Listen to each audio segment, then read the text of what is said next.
punya rumah sendiri adalah mimpi yang begitu umum, tapi juga terasa makin jauh dari kenyataan. Harga properti naik setiap tahun, dan gaji kadang terasa jalan di tempat. Apalagi buat kamu yang baru mulai kerja, atau sedang merintis usaha kecil-kecilan.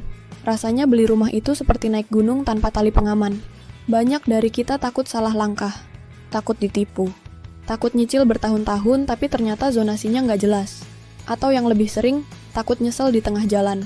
Padahal keinginan punya tempat tinggal sendiri bukan sekadar gengsi, tapi soal keamanan, stabilitas, dan identitas. Punya rumah sendiri, sekecil apapun, rasanya bikin hidup lebih nyantol. Makanya, di video ini, kita akan ngobrol santai tentang langkah-langkah penting sebelum membeli properti pertama. Bukan dari sudut pandang developer, bukan juga dari agen yang ngejar komisi, tapi dari sudut pandang kamu, calon pembeli pertama, yang pengen mulai dengan aman, cerdas, dan bijak. Jadi, tarik napas yang dalam. Siapkan secangkir kopi kalau perlu. Kita mulai pelan-pelan, dengan satu pertanyaan dasar, kenapa kamu pengen beli properti? Dan apakah sekarang memang waktu yang tepat?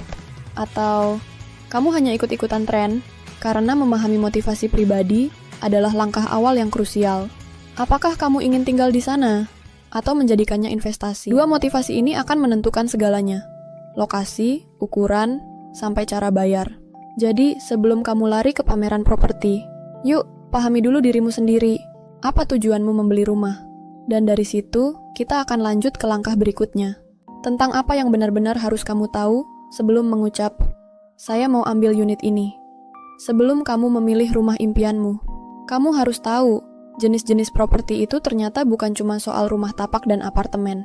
Ada rumah subsidi, ada rumah non-subsidi, ada apartemen strata title, ada juga rusunami, ada properti komersil, ada hunian vertikal yang semi kosong, tapi lokasinya strategis. Tiap jenis properti punya karakter unik dan jebakan masing-masing. Contoh, rumah subsidi. Harganya lebih murah, cocok untuk pemula, tapi ada batasan penghasilan. Dan lokasinya kadang jauh dari pusat kota. Belum lagi proses legalitas yang lebih ketat. Di sisi lain, apartemen mungkin terlihat modern, fasilitas lengkap, keamanan tinggi, dan cocok untuk gaya hidup urban. Tapi jangan lupa, kamu tidak punya tanahnya. Kamu hanya punya hak atas ruang di udara. Dan jangan lupakan biaya IPL, iuran pengelolaan lingkungan bulanan, yang bisa menggerogoti cash flow pelan-pelan. Membandingkan ini semua butuh logika dan hati. Karena banyak orang terlalu cepat jatuh cinta dengan brosur yang mengkilap dan marketing yang jago jual mimpi. Padahal, membeli properti itu bukan soal estetika semata, tapi fungsionalitas jangka panjang. Apakah kamu ingin tinggal di sana selama 5 tahun? Atau menjadikannya sewa jangka pendek? Apakah properti itu mudah dijual kembali? Atau justru akan jadi beban ketika kamu ingin pindah? Ingat, properti itu aset, tapi bisa jadi liabilitas kalau kamu tidak tahu apa yang kamu beli. Maka sebelum tanda tangan apapun, pastikan kamu paham jenis properti yang kamu. Dengan begitu, kamu bisa memilih bukan hanya karena suka, tapi karena sesuai dengan tujuan hidupmu. Kamu pasti sering dengar kalimat ini, lokasi menentukan harga. Dan itu benar. Tapi kita harus gali lebih dalam. Lokasi bagus bukan cuma soal dekat kota atau stasiun, tapi soal aksesibilitas, potensi pertumbuhan nilai, dan fasilitas di sekitarnya. Coba bayangkan dua rumah dengan harga yang sama. Yang satu di pinggiran, dekat tol dan ada proyek LRT yang sedang dibangun. Yang satu lagi lebih dekat ke kota, tapi di kawasan rawan banjir. Kamu pilih yang mana? Nah, banyak pemula terjebak pada lokasi yang kelihatan bagus, tapi lupa riset infrastruktur pendukung. Contoh, daerah baru yang sedang dikembangkan. Kalau kamu beli properti di sana saat masih kosong, harga mungkin lebih murah. Tapi kamu harus tahan hidup tanpa minimarket, rumah sakit, atau sekolah selama 2-3 tahun pertama. Sebaliknya, membeli rumah di area mapan bisa mahal. Tapi kamu beli kenyamanan dan kepastian. Jangan lupa cek RUTR, Rencana Umum Tata Ruang. Untuk tahu apakah lokasi itu akan jadi kawasan industri, perumahan, atau malah zona hijau. Ada banyak kasus rumah yang mendadak mati nilainya karena zonanya berubah, atau karena proyek jalan tol dibatalkan. Maka riset adalah investasi waktu yang sangat penting. Cek juga infrastruktur digital. Apakah jaringan internet kuat? Di era kerja remote seperti sekarang, ini bisa jadi penentu kenyamanan hidup. Ingat, membeli rumah itu seperti menikah. Jangan cuma karena cinta sesaat, tapi pikirkan masa depannya bersama. Membeli properti bisa dilakukan dengan berbagai cara. Yang paling umum adalah lewat KPR, kredit pemilikan rumah. Tapi bukan berarti itu satu-satunya jalan. Ada juga skema tunai bertahap, atau bahkan patungan keluarga.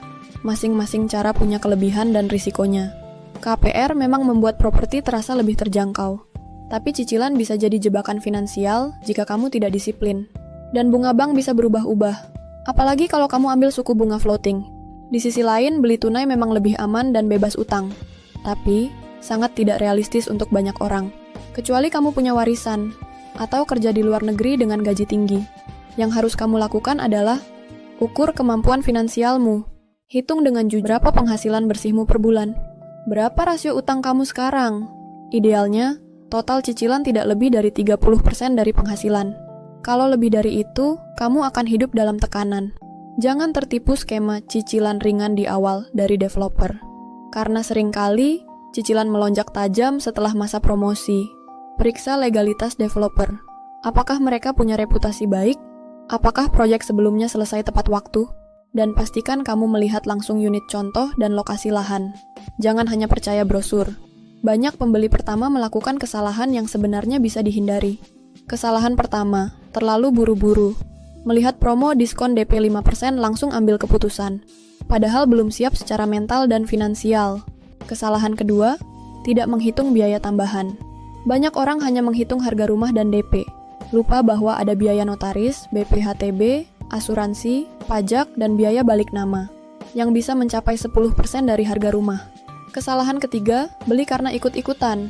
Lihat teman beli rumah di Serpong, langsung pengen ikut. Padahal kebutuhan, penghasilan, dan tujuan hidup setiap orang beda. Kesalahan keempat, mengabaikan survei fisik. Melihat unit cuma lewat video atau brosur. Padahal penting banget melihat lokasi langsung. Pernah ada yang beli rumah, baru sadar belakangan bahwa daerahnya sering banjir. Dan kesalahan terakhir, percaya 100% pada agen. Bukan berarti semua agen tidak bisa dipercaya. Tapi ingat, mereka punya target penjualan. Mereka bukan penasihat keuangan kamu. Maka dari itu, penting banget belajar dan riset sendiri. Membeli properti bukan hanya keputusan hari ini, tapi keputusan hidup untuk 20 bahkan 30 tahun ke depan. Kamu harus siap mental, bukan cuma modal. Punya rumah pertama memang menyenangkan, tapi juga penuh tanggung jawab, perawatan, pajak tahunan, dan komitmen jangka panjang. Mindset kamu harus realistis. Mungkin rumah pertamamu tidak akan langsung jadi rumah impian, tapi bisa jadi batu loncatan. Properti pertama adalah kendaraan untuk menuju kehidupan yang lebih stabil, bukan beban yang harus membuatmu menderita. Jangan malu mulai dari yang kecil. Banyak orang sukses yang dulu mulai dari rumah tipe 36 subsidi, dan sekarang punya portofolio properti bernilai miliaran. Yang penting adalah kamu tahu tujuanmu, kamu paham prosesnya, dan kamu sabar menjalani tahap demi tahap. Ingat, lebih baik punya rumah kecil yang benar-benar. Satu hal yang sering dilupakan pembeli pertama adalah siapa yang membangun propertinya. Bukan cuma soal bangunan, tapi soal tanggung jawab jangka panjang. Banyak kasus terjadi ketika developer gagal menyelesaikan proyek. Unit tidak dibangun, atau dibangun tapi tidak sesuai spesifikasi awal. Lebih parah lagi, tidak punya izin lengkap. Dan akhirnya pembeli harus menghadapi masalah hukum. Jadi, bagaimana menilai developer? Langkah pertama, cek reputasi mereka secara online. Cari tahu proyek-proyek sebelumnya. Apakah selesai tepat waktu? Apakah ada masalah hukum? Cek forum properti, testimoni pembeli, bahkan berita lokal. Kedua, kunjungi proyek sebelumnya. Kalau bisa, ajak bicara dengan penghuni yang sudah tinggal di sana. Tanyakan soal kualitas bangunan, air, listrik, dan pelayanan purna jual. Apakah developer cepat tanggap kalau ada kerusakan? Atau malah sulit dihubungi? Ketiga, minta dokumen legalitas lengkap, seperti IMB atau PBG, sertifikat tanah, dan izin pemanfaatan ruang. Jangan percaya kalau mereka bilang, nanti menyusul. Karena dokumen-dokumen ini adalah dasar hukum kepemilikanmu. Kalau sertifikatnya masih girik atau hak guna bangunan, pahami risikonya. Apalagi kalau tanahnya masih sengketa atau berada di area rawan konflik tata ruang. Penting juga untuk cek apakah tanah itu sudah split sertifikat atau masih induk. Sertifikat induk berarti semua unit belum punya sertifikat masing-masing, dan itu bisa jadi masalah saat pengajuan KPR atau jual beli di masa depan. Jangan segan konsultasi dengan notaris independen, bukan notaris yang direkomendasikan developer. Karena kamu butuh pendapat yang netral. Ingat, membeli rumah itu bukan transaksi kecil. Kalau ada yang terasa janggal, lebih baik mundur 1 langkah daripada rugi 100 langkah di kemudian hari. Banyak orang bertanya, kapan waktu terbaik beli rumah? Dan jawabannya bukan selalu sekarang. Waktu terbaik membeli properti tergantung pada 2 hal, kesiapan pribadi dan kondisi pasar. Pertama, soal kesiapan pribadi. Apakah kamu sudah punya dana darurat? Minimal 6 bulan biaya hidup. Kalau belum, sebaiknya tahan dulu. Karena cicilan rumah bukan satu-satunya beban finansial. Ada biaya perbaikan, ada pajak tahunan, dan ada kemungkinan pengeluaran tak terduga. Kedua, soal kondisi pasar. Amati suku bunga KPR dari Bank Indonesia. Kalau suku bunga acuan sedang rendah, artinya bank juga menawarkan bunga pinjaman yang lebih murah. Itu bisa jadi momen tepat untuk mengajukan KPR. Perhatikan juga tren properti di lokasi yang kamu incar. Apakah harga sedang naik cepat atau justru stagnan? Kalau stagnan, kamu bisa menawar lebih rendah. Kalau naik cepat, kamu harus bergerak cepat tapi tetap hati-hati. Jangan lupa, banyak promo properti muncul di kuartal akhir tahun, karena developer ingin tutup target penjualan, atau saat pameran besar properti nasional. Kadang kamu bisa dapat diskon besar, atau bebas biaya notaris dan BPHTB. Tapi ingat, jangan tergoda promo tanpa riset. Promo hanya nilai tambah, bukan alasan utama membeli. Yang terpenting adalah kesiapan mental dan keuanganmu. Jangan beli rumah karena panik, atau karena semua orang di sekitarmu sudah punya. Setiap orang punya waktunya masing-masing, dan membeli rumah pertama itu bukan lomba cepat-cepat, tapi proses menuju kestabilan jangka panjang. Sebelum kamu benar-benar masuk ke proses pembelian, luangkan waktu untuk membuat simulasi finansial. Hitung dengan detail, bukan hanya harga rumah dan cicilan bulanan, tapi juga biaya notaris, BPHTB, asuransi kebakaran, biaya KPR, dan biaya pemeliharaan rumah. Kalau kamu beli rumah seharga 500 juta rupiah, jangan pikir kamu hanya butuh 50 juta sebagai uang muka. Ada kemungkinan kamu perlu 100 juta atau lebih untuk semua biaya terkait. Gunakan spreadsheet atau aplikasi perencanaan finansial. Masukkan semua pengeluaran rutin, listrik, air, internet, keamanan, dan bahkan uang kas RT. Lalu, bandingkan dengan penghasilanmu per bulan. Apakah kamu masih bisa hidup nyaman? Atau justru mepet terus? Jangan sampai membeli rumah membuat kamu kehilangan semua fleksibilitas hidup. Simulasi ini bukan untuk menakut-nakuti, tapi justru untuk membantu kamu mempersiapkan dengan lebih matang. Karena rumah bukan hanya dibeli, tapi harus dipelihara dan dihidupi.